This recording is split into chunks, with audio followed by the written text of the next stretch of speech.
Hello everyone, welcome to my channel. I am Arjun and you are watching English with Arjun Roy. Let's begin. ফোরশ্যাডোয়িং। এই ফোরশ্যাডোয়িং কি?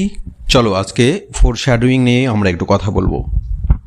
এই ফোরশ্যাডোয়িং হলো একটা literary term বা সাহিত্যিক পরিভাষা বা লিটারেরি ডিভাইস।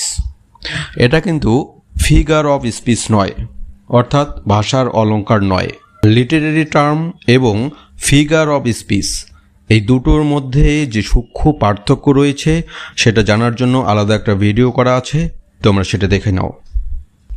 ফোরশ্যাডোয়িং, যার বাংলা অর্থ হচ্ছে পূর্বাভাস বা ভবিষ্যৎ ঘটনার ইঙ্গিত।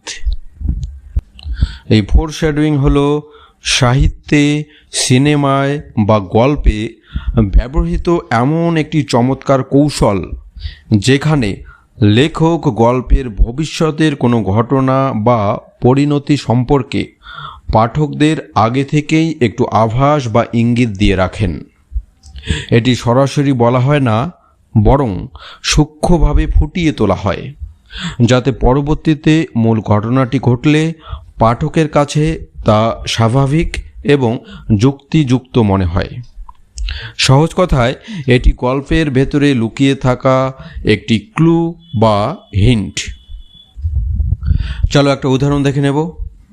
শেক্সপিয়ারের রোমিও অ্যান্ড জুলিয়েট নাটকে আমরা দেখতে পারি, নাটকের শুরুতেই জুলিয়েট রোমিওকে দেখে বলে ওঠে, if he be married my grave is like to be my wedding bed. সে যদি বিবাহিত হয় তবে আমার কবরই হবে বাসর সজ্জা। পরবর্তীতে আমরা দেখতে পারি তাদের ভালোবাসার পরিণতি সত্যি মৃত্যুতে রূপ নেয়। তো এটাই হচ্ছে ফোরশ্যাডোয়িং। এই ফোরশ্যাডোয়িং কেন ব্যবহার করা হয়?